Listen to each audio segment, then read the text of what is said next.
Well, welcome to our Module 2 live session. It is 6:30 Central Standard Time, so we're going to go ahead and get started. I realize that there are some people that are probably still coming in, but I do want to respect everyone's time, especially the people that are here attending the live session. As we get started, I just want to do a quick sound check. Can you guys hear me okay? And can you guys see the PowerPoint okay? Emily says yes, so we are in good shape. Thanks, Emily, for responding.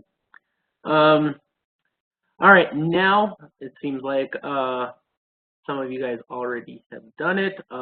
Make sure to mute your microphones at this time, and then you could unmute it at any time you want to participate in the discussion. It does help, just helps cut down on the background noise. I know some of us have kids and they sometimes tend to get loud in the background. So please make sure to unmute or mute your microphone and then unmute it at any time you want to participate.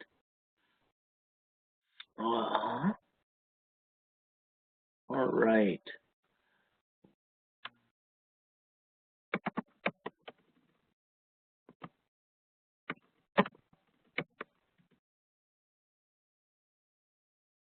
All right, so moving forward,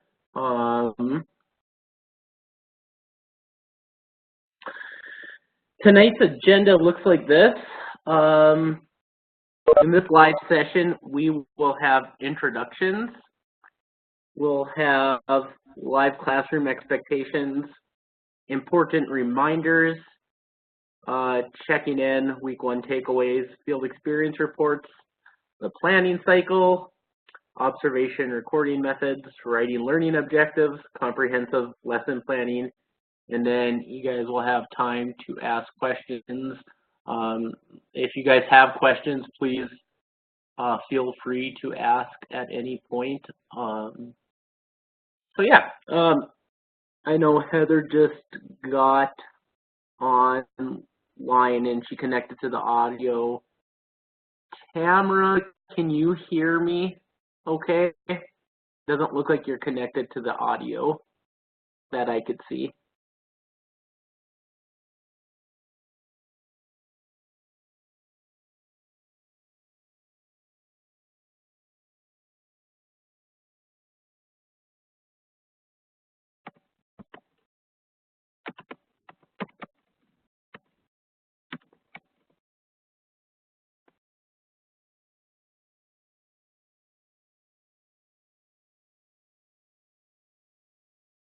All right, so moving on. So as most of you guys know, we'll have a little introductions. I'll start off. As most of you guys know, my name is Mike. And I currently reside in Denver, Colorado. I have my master's degree in early childhood education and work as an administrator for the Head Start program in Adams County. If time and money was no object, I would love to travel to Brazil. My mom is from Brazil and she talks about what a beautiful country it is and how gorgeous all the beaches are. I would especially love going to the beaches, as that is, I just love the beach anyways. So that's where I would go if money was not an object.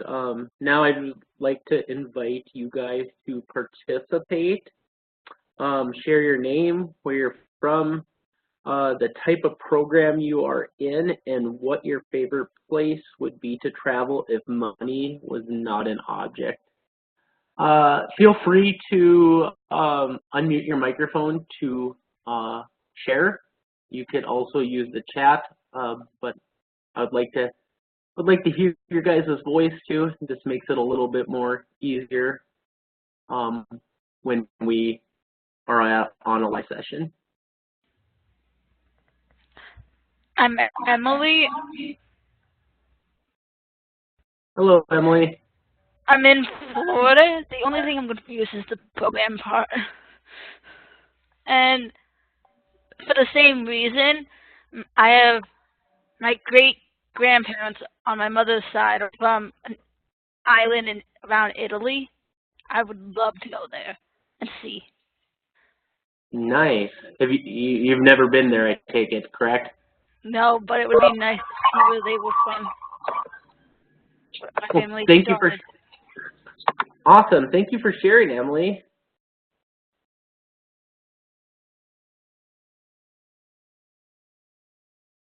Heather, Christina, Tamara, where would you like to go? Where are you guys? Where do you guys reside?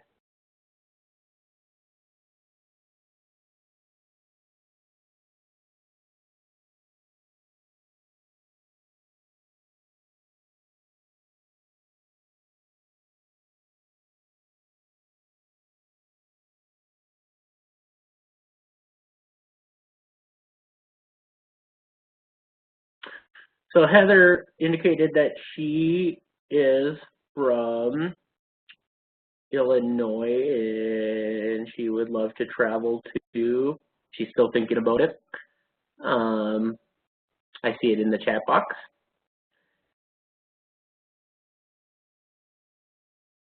Heather, if you don't mind to change your status to everyone so everyone can see it, just so everyone could know, see where, so we can have more of a discussion with everyone. Thank you.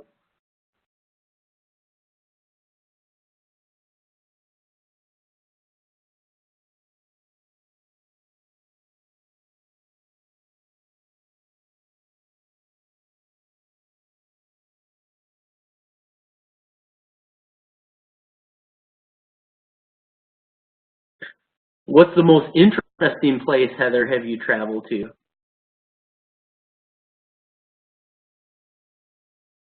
Well, there you go, Jamaica. That sounds really cool. I bet the climate was a little bit better than Illinois, huh? I heard you guys are getting lots of snow or got a lot of snow already this winter.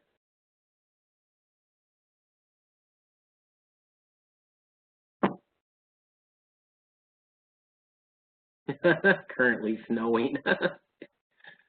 Oh, I'm originally from North Dakota, so I understand your pain. I understand the cold and the snow.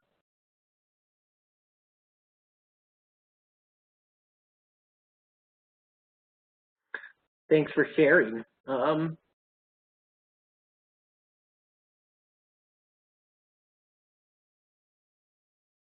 Emily said she's originally from Pennsylvania. She gets it. Yeah, the Northeast. They get pretty dumped on too as well.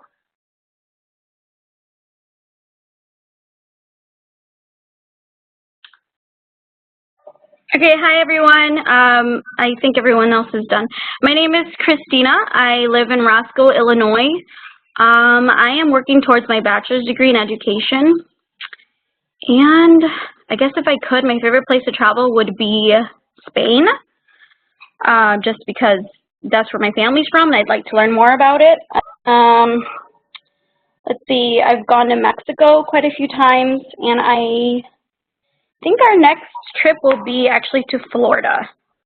Take a 8-year-old daughter to Disney World.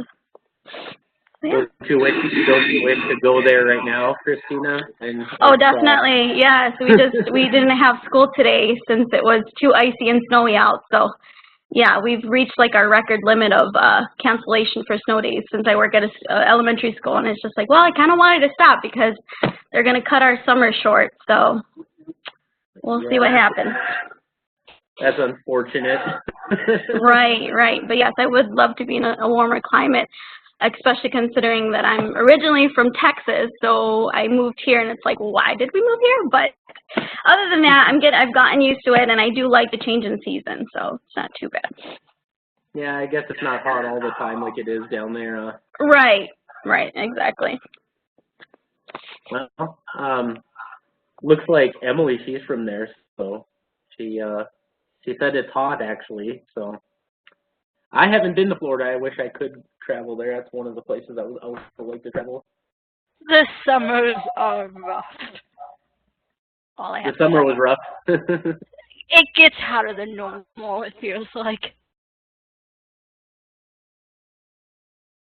Oh wow. So it's really humid down there too. Oh yeah, especially after it rains, it skyrockets. Yeah. And Heather, she said that it looks like Heather says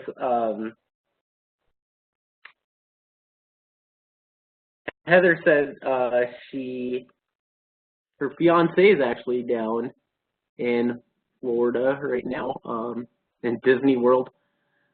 That sounds awesome. I wish I was there too. It's cold in Colorado, but not as cold as it is in the Midwest, and not as hot as it is in Florida.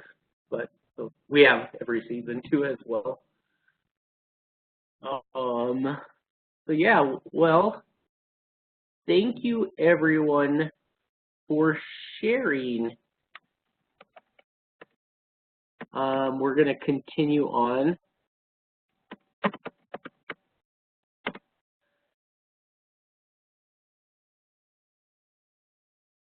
So the live classroom session expectations, I'm going to go over this a little bit. This course will have 2 live classroom sessions that I will lead to expand on the current module topics. These sessions are offered in Module 2 and Module 5. The next live session will be Tuesday, March 5th at 6:30 p.m. Central Standard Time. The purpose of the live session is to engage with each other and myself in conversation about the course concepts to further your guys' learning. In interactive classroom sessions, encourage open dialogue and questions are encouraged. For some reason, if you cannot attend the live session, the video will be posted the next day. You will then have to complete the live session quiz to answer the questions that I asked the class during the presentation in order to receive full credit. Usually after every single slide, I will ask the people who are not at the live session to write a little paragraph about what you guys will discuss, just so it's fair for everybody. It's really easy to just attend the live session and participate, and there's really nothing I will ask of you as long as you guys stay through the whole thing. I know my voice might get annoying, but just bear with me, but I promise it won't be too harsh. So anyways, I'm going to keep going on. Does anybody have any questions before I continue?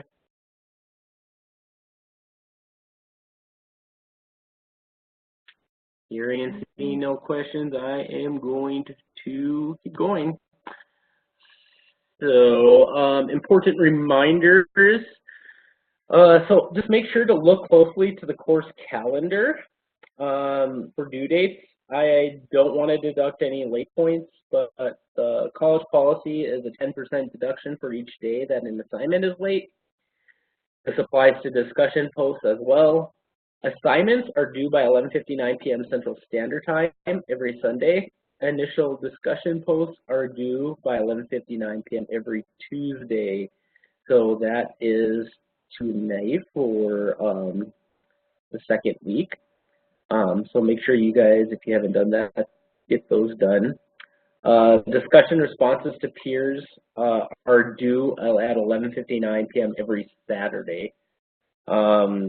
And then for full credit in discussions, please just respond to at least one peer, not asking you to respond to any more than one peer, just one. As well as any questions I ask you. I tend to ask a lot of questions, not because of anything that is wrong, it's just for me to get a better understanding. You are encouraged to respond to more, so if you want to respond to more, go ahead. This is how we get to know each other a little bit better and expand our learning. Please make sure to refer to the calendar for Module 6 assignments and discussions as they are different. Everything is due by the last day of class, which is Friday, March 15th. And per college policy, I cannot accept any late work after that date for any reason. So if you guys are struggling to either get your field hours or whatnot, please contact me right away. I want to make sure that you guys pass this class with a good grade. So make sure that if you have any barriers that you're contacting me so I could work those barriers out with you. All right, checking in. So how is the class going so far? Week new information. What kind of new information did you take away from Module 1? Are you able to navigate through the course, modules, discussions, general course questions, all that stuff, the syllabus, calendar, etc.? And have you guys had a chance to begin your field experience observations? And are there any barriers preventing you from completing this?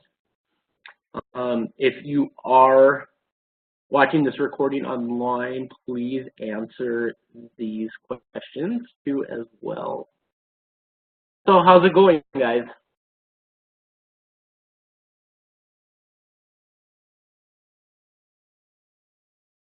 So Emily says okay so far. It's not too painful, huh?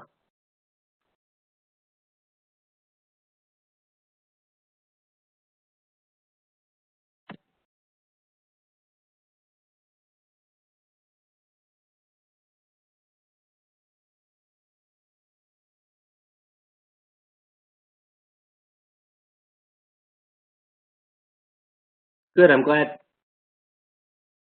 everything has been going pretty well.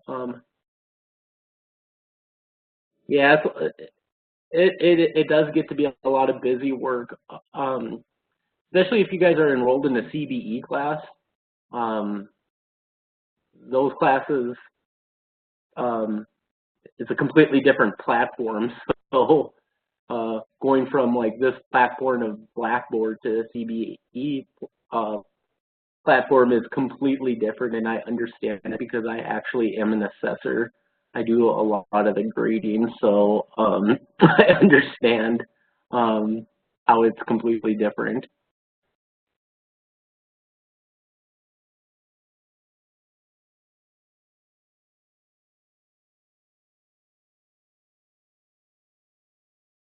Ooh, that's good to hear, Christina, that you are able to navigate a lot better through this course because it's your second time around. Yeah, once you get the hang of it, it gets to be pretty easy.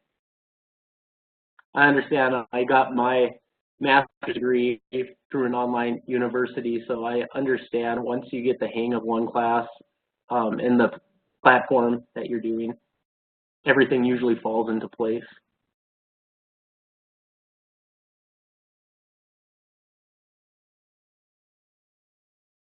Well, that's good to hear, Heather. Being a full-time mom is a big job by itself. I praise anyone who has kids. I praise my wife every day. I cannot do anything that she can do. She's like a super mom, so I understand.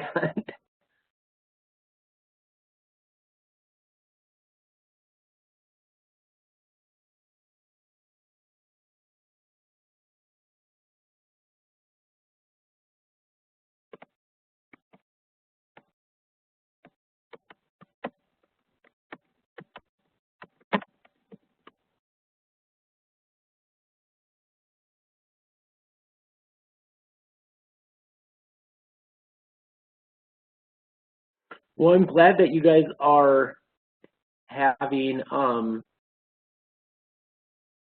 it seems to be pretty, well, easy for you guys to navigate.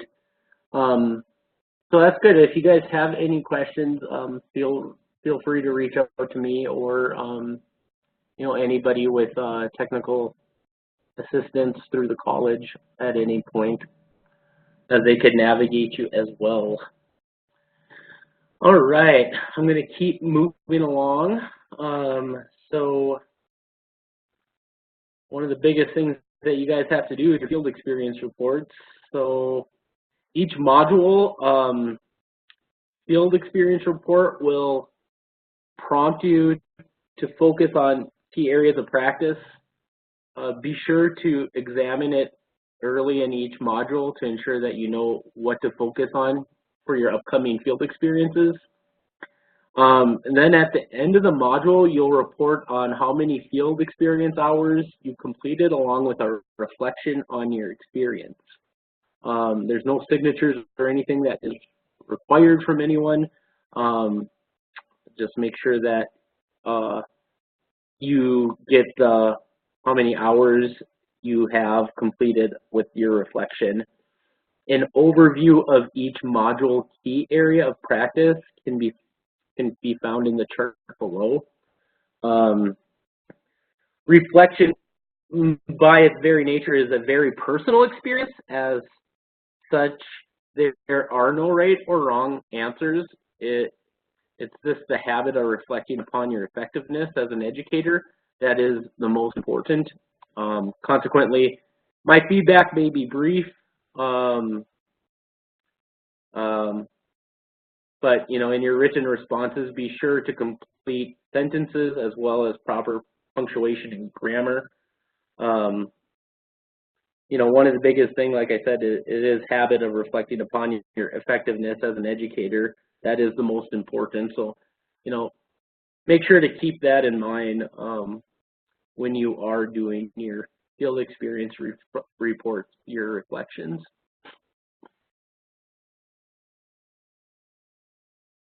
Any questions?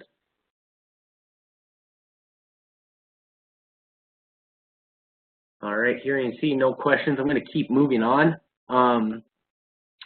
Let's dig now into the material a little bit and talk about the planning cycle. So in the planning cycle, the first step is to identify the subject. Before planning any curriculum that you do, it's really important to identify for whom you're planning for. Some of the questions that you really want to consider for your following reflection as you choose your subject is, what do I know about the child's development progress, areas of growth, home life, and interest? That is really, really key to make sure that you get that information when you guys are planning for the kiddos in your classroom. And then the next thing you really want to look at is, what do you want the child to do or learn as a result of the lesson? What is the objective? You know, what do you really want them to do? It's really important to understand this information so you can set attainable goals and outcomes for the child as you develop your lesson plan. You know, if you don't know enough about the child, you might set a limit way too high for their expectation, and that might be just letting them to fail. You know, that's something that you don't want them to do. So making sure that you have that information is critical. The next thing you need to do is planning. Now that you identified the subject with some background information about the child's development progress, home life, and interests, you could begin the planning. Planning should include aspects such as materials needed, step-by-step instructions, transition and support strategies, and environmental considerations. Writing out your plan is a good way to help you see how it will come together. So the next thing is the implementation of your plan. The implementation of your plan will only be effective if the child is actively engaged with your plan. So free choice time during play-based learning is probably the best way for early childhood professionals to give opportunities for child to investigate and discover new skills and understandings. So when you are doing implementation of your plan, it is best to do it while they are in an interest area of their choice. Observing, observing is really big too. Being cognizant while each activity unfolds is imperative of the rest of the cycle. We ask the question as professionals, what is working? What is not working? What learning is taking place and how do I know? During your observation time, you should be taking a lot of notes of your observations. There are different ways of taking notes or taking observations depending on what you're looking for in the behavior of the child. And then we'll discuss that a little bit later on the next slide of different ways that you guys can take notes and different observation methods. The next thing is adjust and differentiating. Each lesson can always expand the growth. As educators, we need to reflect on how we can continue to meet the individual learning and development needs of the child. How can we adapt to the lesson to ensure you accommodate diverse learners? And then finally, what are the next steps we can bridge the lesson authentically into the child's home and community? As we know, the learning process doesn't end at school, and it is our job to inform the parents and guardians of these children what we are doing so we can share that information with parents at home. This just does help the child master the outcome when there is dual support.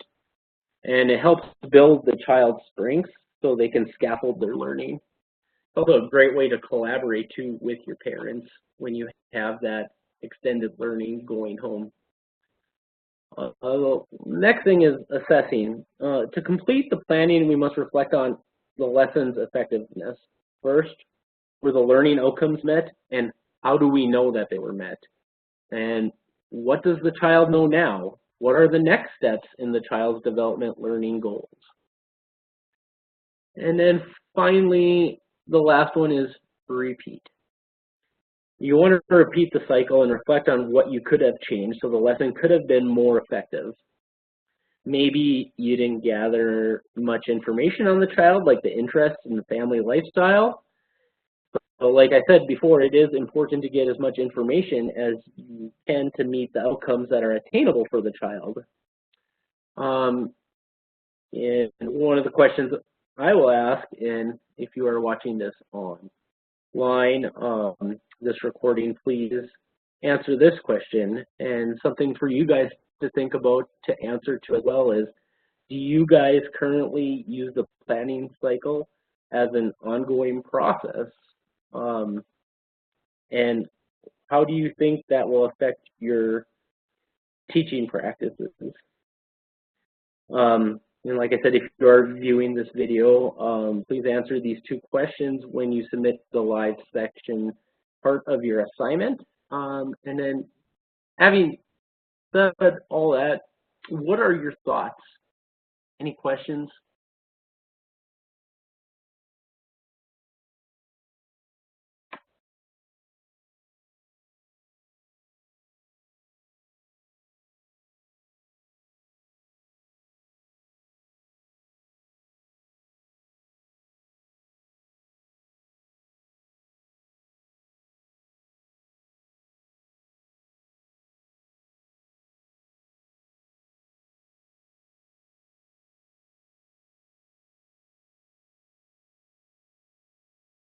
Ooh, Heather, you said that you would love to see more of your co-teachers using this.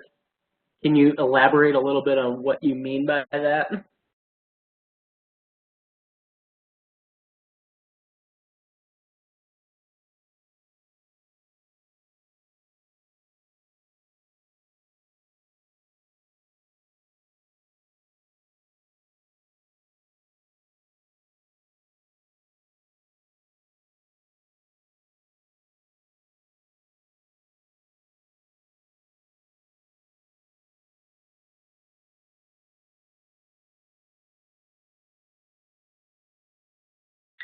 What's your question, Emily?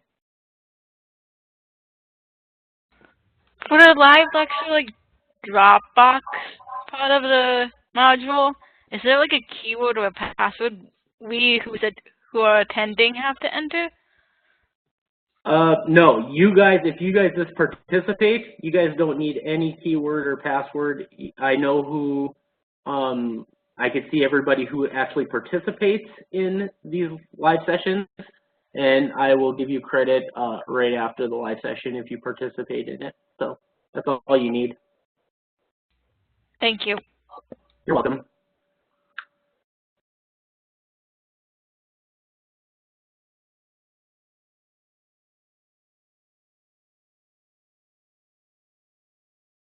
So that is really unfortunate that they're not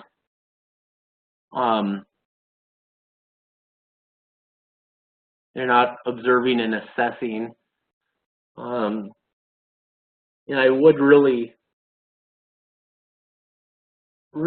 advocate for them to actually really observe and get that information so they can lesson plan accordingly for each child.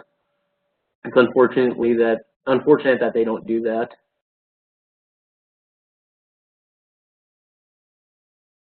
You know, I see it, my teachers too, they use the planning cycles. Some are, some follow it to fidelity, some of them don't. But I really, the hope is not everyone's perfect, but we learn as we go and we grow, and we just try our best and try to implement new strategies as best as we can.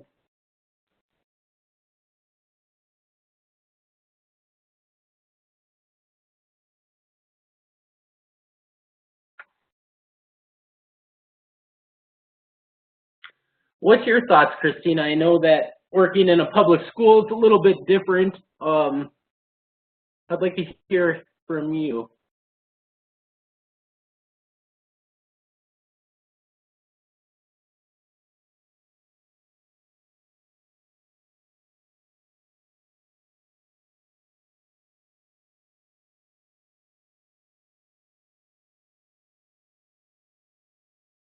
I'm sure that in the public schools there's specific curriculum you guys have to follow.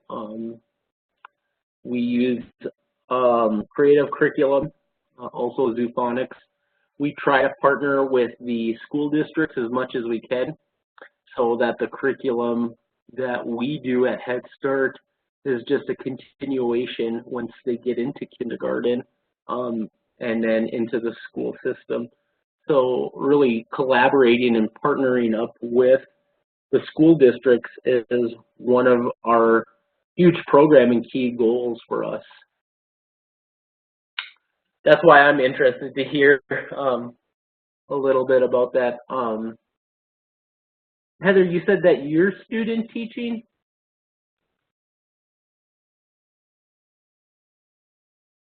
Couldn't remember who's student teaching.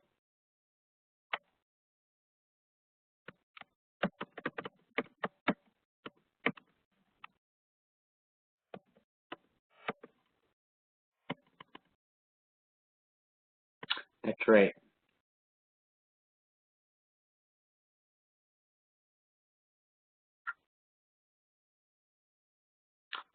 And what kind of curriculum do you use?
You guys have anything else to add or subtract?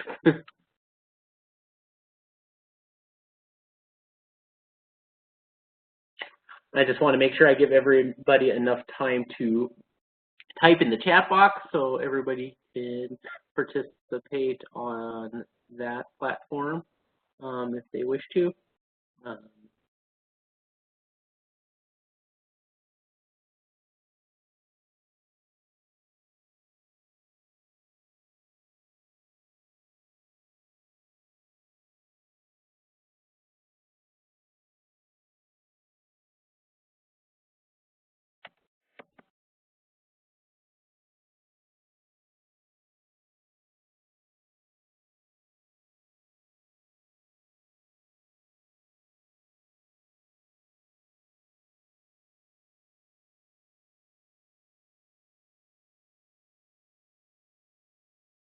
I've never heard of Jolly Phonics before. Environmental math, envision math, Jolly Phonics. Perfect.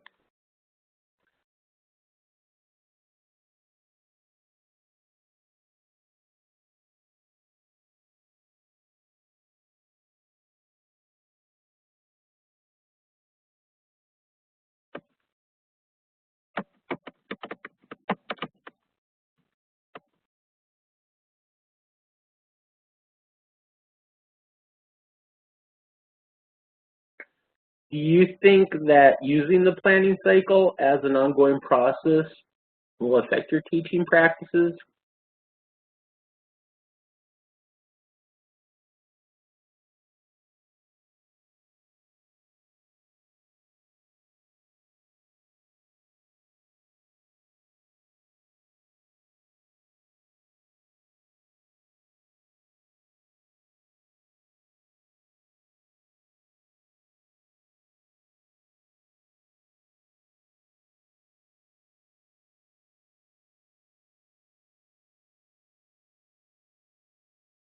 All right. Yes, I feel it.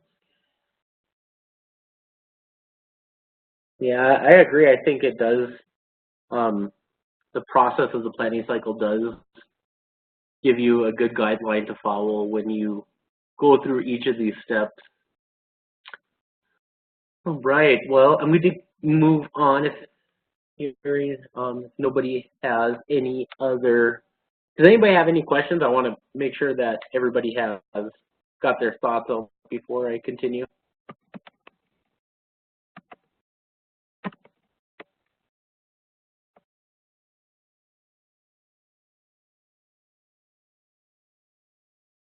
All right, hearing and seeing that nobody has any other things to add, I'm going to keep going. So I talked a little bit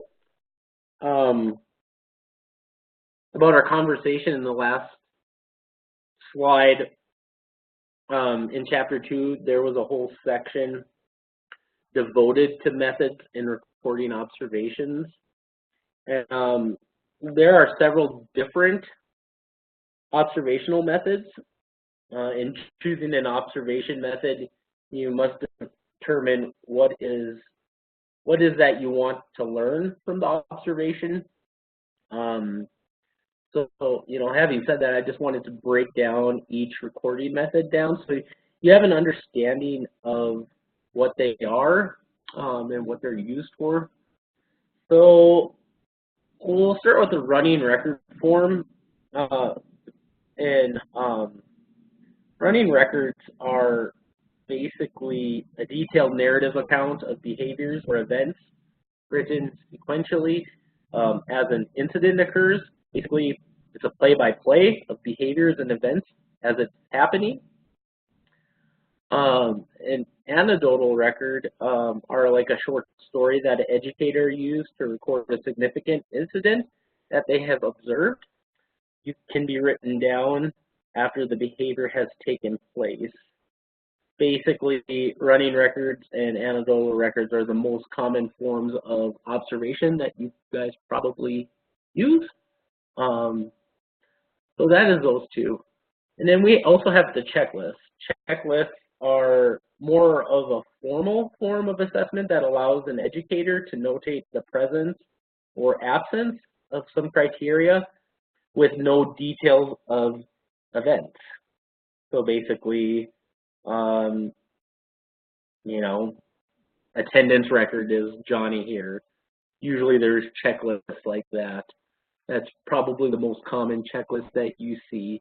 Or if you have like a 30-minute count checklist, something to that extent, or to make sure that each child is here every single half an hour to ensure that how many kids you have in your care. And then the next thing is the developmental checklist. Basically, they're assessment tools that list a series of criteria to indicate the presence or absence of specific behaviors representative of children's development. For the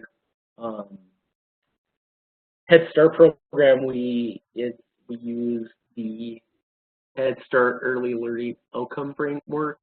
Basically, it's just indicators of what children should know at a certain age. Basically, that is what developmental checklists are. Probably, if you work with Teaching Strategies Gold, you probably see that too as well with those color bands. And then we talk also, there's also the rating scale, and that's a checklist that has been modified to include various levels of quality, usually. In Colorado, early childhood programs uses the Colorado Shines as a rating scale. Basically, it's a rating scale that demonstrates the quality of an early learning program or a center. The higher the rating, especially with for-profit companies, the higher the rating they get, the more money they could actually charge to enroll any child into their program. So if KinderCare has a 5-star rating, they might be able to charge $400 a week for an infant, opposed to Gateway Academy, who's down the street and has a 3-star rating, which they might only be able to charge $250 a week per infant, just because of the rating scale. So that's a little bit about that rating scale and what that's usually used for. And then the next two are time sampling and event sampling. And basically, time sampling focuses on behaviors to see how often the behavior occurs. Observer has a set time to observe the behavior and can check how often the behavior occurs. Event sampling is usually a series of short observations to confirm the child's behavior pattern in order to provide suitable strategies to manage the child's behavior effectively. Basically, event sampling just confirms that the behavior is happening at different times throughout the day instead of just at a specific time of day.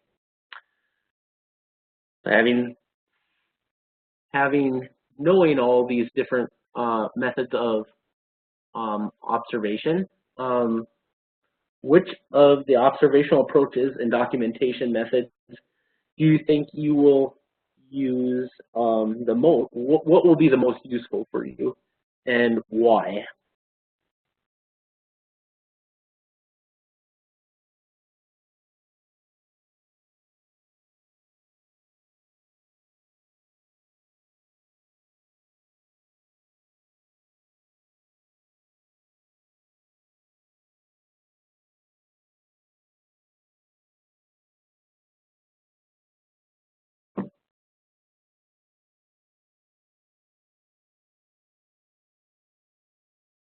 I know when I was a preschool teacher, I was a preschool teacher for several years, and I think honestly besides the rating scale, well, I did go through Colorado Shines, and back then I think it was, oh, I can't remember exactly what it was, All-Star. But basically,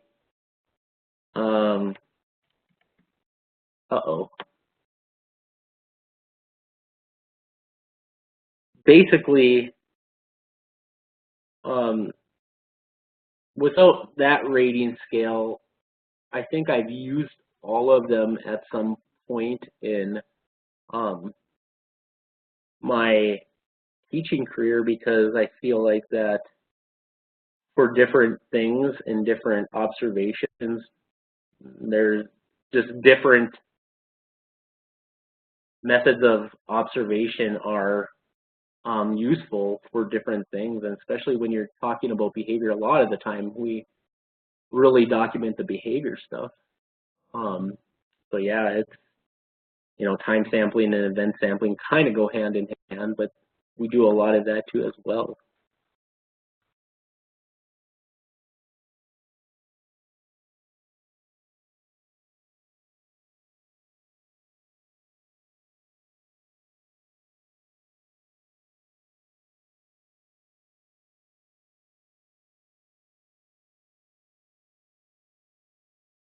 Heather, what's Pocket?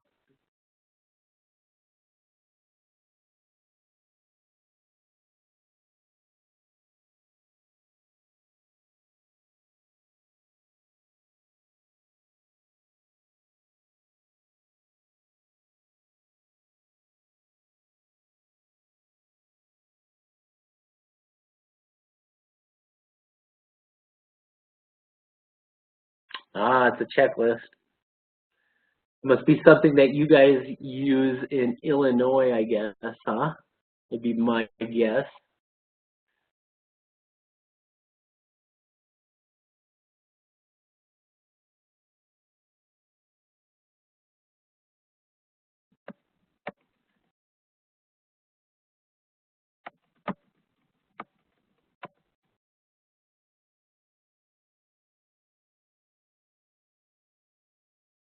So why don't you think it covers enough?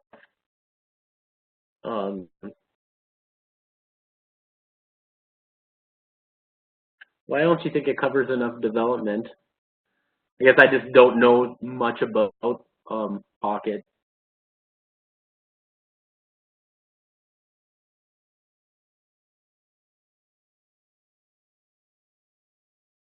Oh, okay.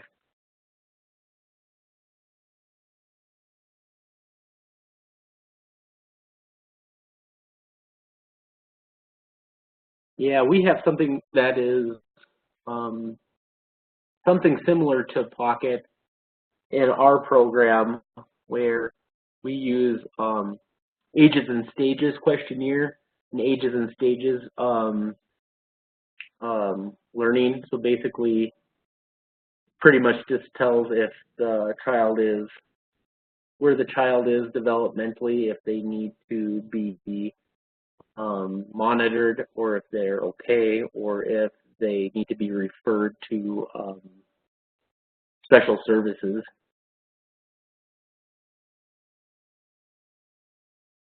At that age, I don't, you know, I find that a little unusual, I guess. But I've never really worked too much with the infants before, except for having my little daughter Veronica. So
You guys have anything else to share? I find that I do find it really interesting that you know, throughout the country that there's just different screenings that people that programs do for their to assess the children, which I find really fascinating. I always look at what we have and see, oh, is somebody else doing something better than us? Learning from one another is just a great thing. Anybody have anything else to add?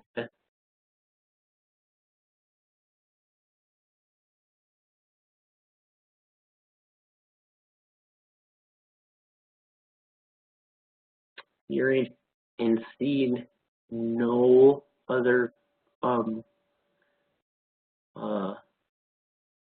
information or any thoughts. If you are watching this recording, make sure that you answer the question below in a paragraph form. Make sure that you are detailed too as well. So the last thing for tonight, I just want to go over somewhat quickly, is rating learning objectives using SMART goals. In one of this week's assignments, you're to come up with a comprehensive lesson plan where all the learning objectives must be stated as SMART goals and objectives. So what are the SMART goal objectives and how do we include this in our comprehensive assignment? First of all, let's just touch up on the characteristics of the SMART goal objectives. So basically the first thing, it needs to be specific. Goals meet the needs of the children while upholding program and early learning standards. Do you know exactly what you want to accomplish with all the details? And then goals must be defined. The next thing is it measurable? How will you know if the goal is met? Will you use formal assessment with the children? And what will that look like? Basically, formal assessment is just a quick assessment of what the children know. It's not a big drawn out thing. It could be just like, you know, what letter is this? And if child says letter A, if it's letter A, raise your hand. Something very, very quick to know if they understand it. The next thing is attainable, considered development appropriate practices, the individual child, and typical development. Is your goal a challenge but still possible to achieve? And then the realistic, is it realistic? What consider DAP again, the individual child and the typical development. Like I said, look at your benchmarks or your state's early learning standards, or like I said, for Head Start, it's the early learning outcome framework for children in different ages. And is your goal realistic and within the children's reach? And then the very last thing you really want to know is it when will it be reached? Consider a timeline. Will it be a week, month, semester, and so on? So this week you'll have a lesson plan that looks like this. So I have one for my daughter that I wrote out and did. Basically, throughout the course, you will be creating a comprehensive lesson plan. Each week's assignment should build on your assignment from the previous week. Each week you will be provided for a template to complete. One important thing to note, the written assignment this week is an observation of a child. You will base your lesson plan on the child you observed and create a lesson plan to help the child improve in one area where they need growth. So this is my example that I created for this week's template. As you can see, I created SMART goals.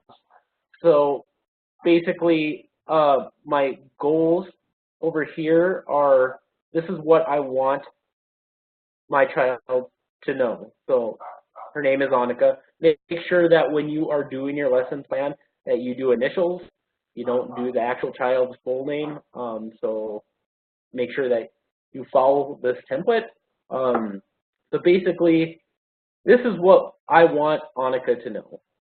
I want her to use her hand-eye coordination when participating in routines such as carrying food, eating with silverware, drinking out of a cup, pouring liquid into a cup, and eating with her fingers. Well, how am I going to get there? What activities am I going to do? Over here with the enrichment and how will the activity promote learning and growth in domain. So I will provide opportunities to have her use forks, spoons, eat with fingers, smelling and touching different foods, pour water into a cup, drinking water from a cup, carrying food and passing food will help strengthen her motor skills and hand-eye coordination. I apologize if you guys hear a barking dog in the back. It's my dog. I don't know what she's barking at. So that is basically what you do. And then, you know, the next one is I want her to identify different foods in correlation to shapes, colors, and quantities during mealtime. Well, how will I do that? I'm identifying different foods by their shape and colors. Example, when eating an apple, apple is a red circle. Very easy to do a formal assessment if she could understand what that is.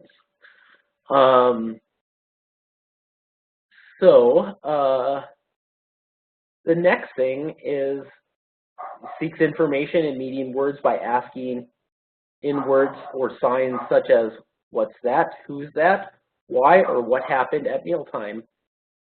Basically, having that conversation, you know, using this domain as the language, implementation of visuals or a daily schedule board of the child eating at the table or reading specific books and reading mealtime and asking questions to scaffold her learning. And then it just goes on. So, you know, basically I have something very, very specific. I have what I want her to learn from it. I have what I'm going to do to promote that learning. And basically, when you're doing your comprehensive lesson plan on the child, that is what I am looking for. What you want the child to learn, using those SMART goals. Remember, it needs to be specific, it needs to be measurable, it needs to be attainable, it needs to be realistic, and it needs to be timely. And then you want to make sure that you really, really use those SMART goals. Once you use those SMART goals, the lesson and objectives and how you will get there with the learning domains will just go hand in hand.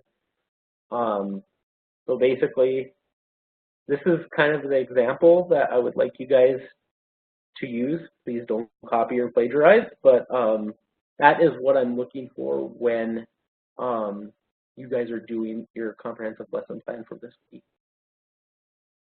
All right. Anybody have any questions?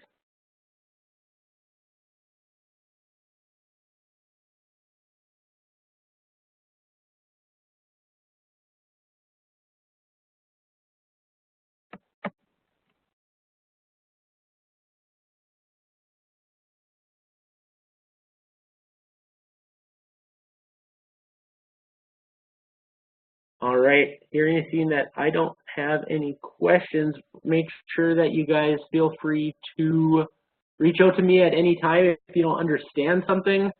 I'm usually pretty available. I'm a little bit quicker at text than I am with email or anything else, but feel free if you have any questions to give me a shout out. The very last thing I would like you guys to do is make sure to just sign off on your name, just stating that you were here tonight. All you have to do is type your name, and that is how I'm going to give you guys credit for tonight.